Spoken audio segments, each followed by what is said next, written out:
You've spent decades building yourself into something unbreakable. You handle pressure that would crush other men. You solve problems before anyone even knows they exist. You've mastered the art of needing nothing from anyone. But late at night, when the notifications stop and the house goes quiet, you feel it. That suffocating silence that sounds nothing like peace.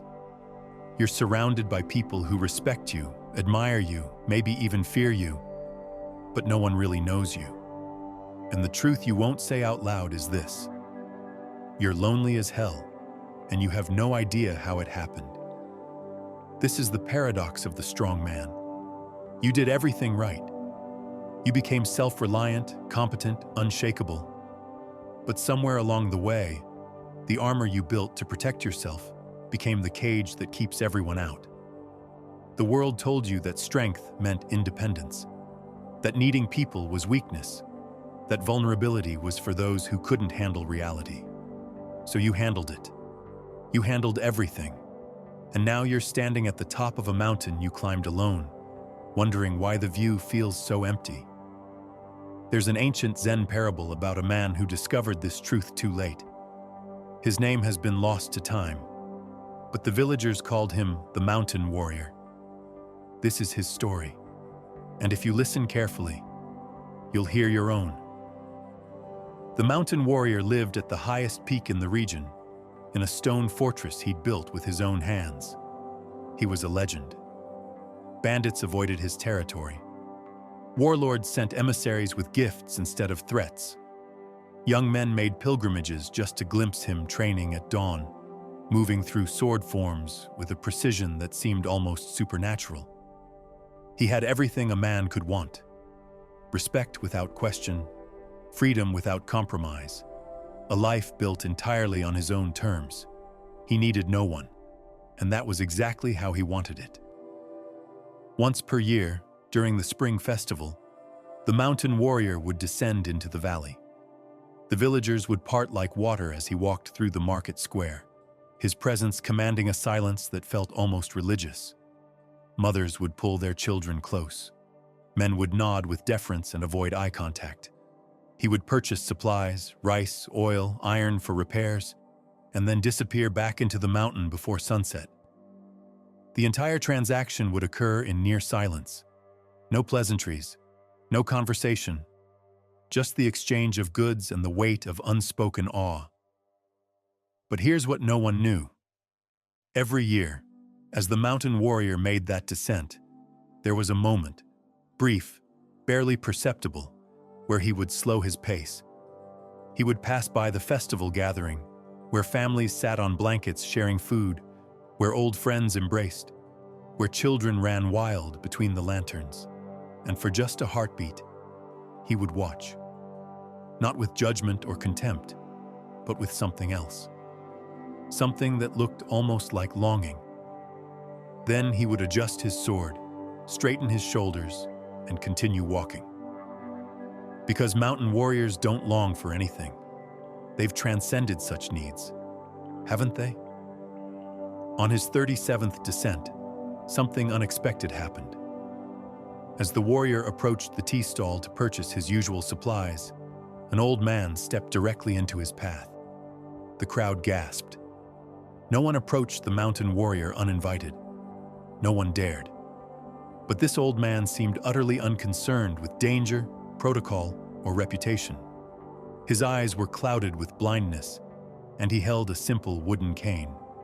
He smiled warmly and said, "Would you honor me by sharing tea? I have a question that's troubled me all morning." The mountain warrior stood frozen.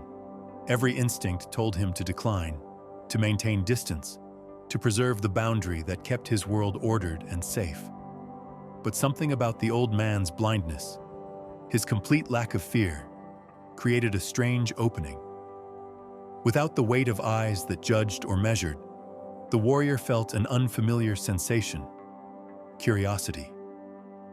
He nodded once, though the old man couldn't see it, and said quietly, "1 cup." They sat at a small table beneath a flowering plum tree. The blind tea merchant poured with practiced precision, the amber liquid steaming in the morning air. He took a slow sip, savored it, then turned his face toward the warrior and asked, "Tell me, friend, why do you carry your sword even in peacetime? Even here, among people who would never raise a hand against you, you wear it like a second skin. I'm curious what you're protecting yourself from." The question landed like a blade between ribs. The mountain warrior felt his jaw tighten. He began to speak of his past battles, the enemies he'd defeated, the discipline required to survive in a violent world. He spoke of responsibility, of readiness, of the necessity of strength in the face of chaos. The words came easily. He'd constructed these explanations years ago, polished them into shields. But the blind merchant just listened, nodding occasionally, his expression patient and utterly without judgment. When the warrior finally finished, the old man poured a second cup of tea. Then he said something that would unravel everything. "You speak of what you've defeated. You speak of what you've overcome. But you never once mentioned what you're protecting. A sword defends something. What is it you're defending?" The silence that followed was deafening. The warrior opened his mouth to respond but found no words. What was he protecting? His life. He'd faced death 100 times without flinching. His home?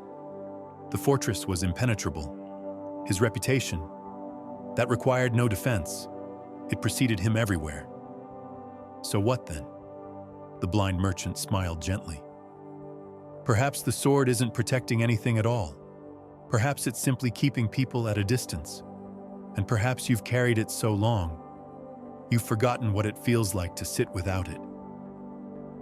He stood slowly, placed a hand briefly on the warrior's shoulder, and shuffled away into the crowd. The mountain warrior sat alone beneath the plum tree, his tea growing cold, the festival noise swirling around him like a language he no longer understood. He climbed back to his mountain that evening, but something had shifted. The fortress that had always felt like sanctuary now felt like something else. The silence that had once been meditative now pressed against his chest like a weight. He moved through his routines, training at dawn, meditation at noon, watching the valley at dusk. But now he saw them differently. He wasn't practicing discipline.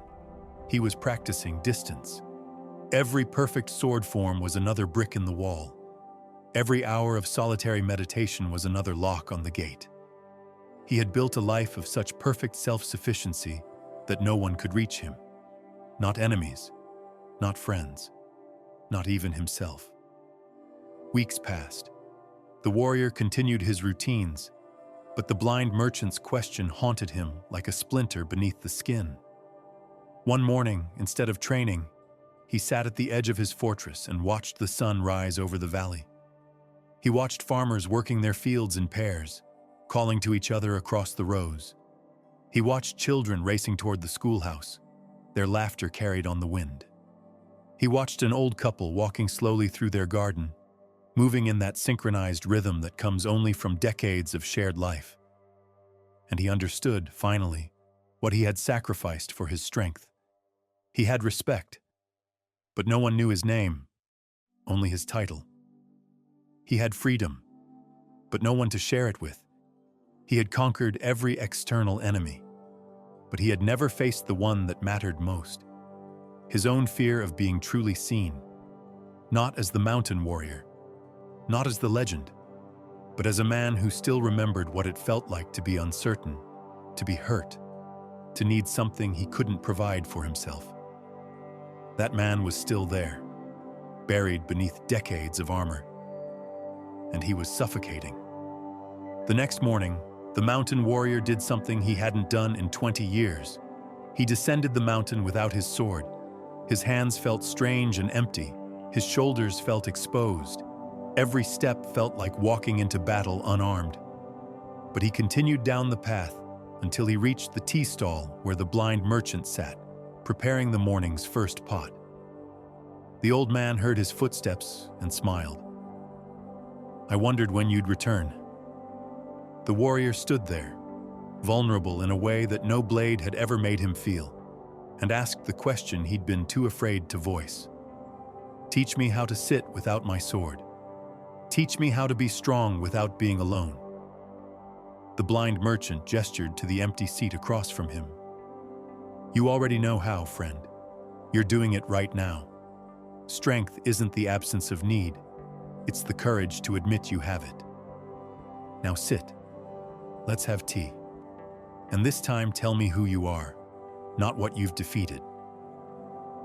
Here's what the parable reveals. You've been confusing strength with isolation. You've been taught that needing people is weakness, that vulnerability is failure, that the truly powerful stand alone. But the mountain warrior discovered what every strong man eventually learns. Loneliness is not the price of strength. It's the consequence of hiding. You're not alone because you're strong. You're alone because you're terrified of what might happen if people saw you without the armor, if they saw you uncertain, if they saw you scared, if they saw you needing something you couldn't give yourself. But here's the truth that will change everything. The people worth having in your life don't want the fortress. They want the man inside it. The version of you that still remembers what it's like to laugh without calculation, to be curious without agenda, to need someone without shame. That man is still there. He's just been buried so long beneath the armor that you've forgotten what he looks like. It's time to let him breathe. So here's your plan. 3 practices, adapted from Stoic philosophy, that will transform isolation into connection without sacrificing your strength. First, the weekly disarmament ritual. Choose one person in your life. Once per week, have a conversation where you don't fix, don't strategize, don't solve. Just be present. Let them see you without the competence shield. It will feel excruciating at first. Your entire body will scream to take control, to demonstrate value, to prove you're useful. Don't. Just sit. Just listen. Just be human. Second, the before the armor practice. Write down 3 things you loved before you learned to be invincible. Maybe it was music. Maybe it was building things with your hands just for the joy of it. Maybe it was curiosity about the world that had nothing to do with winning or losing. Whatever you buried when you decided to become unbreakable, resurrect it. Reconnect with one of those things this month. Not because it's productive, not because it proves anything, but because it reminds you that you're more than your function. Third, the Seneca question. Every Sunday evening, ask yourself, who did I let see me this week? Not who saw your accomplishments, not who benefited from your competence, who actually saw you, uncertain, imperfect, human. If the answer is no one, that's your warning signal. That's the moment you're choosing the fortress over the life. And if you keep choosing the fortress, you'll wake up at 60 surrounded by respect and suffocated by loneliness. Here are the stakes, and they're brutal. If you do nothing, you'll spend the next 20 years building a life that looks impeccable from the outside and feels empty from the inside. People will respect you at your funeral and realize they never actually knew you. You'll win every external battle and lose the only one that matters, the fight for genuine connection. Your strength will become your punishment. That's the failure path. But if you act on this, if you start practicing vulnerability as a form of courage, something extraordinary happens. You'll discover that the people who matter don't need you to be invincible. They just need you to be real. You'll build relationships based on truth instead of performance. And you'll finally understand what the blind merchant knew all along. Strength without connection isn't strength.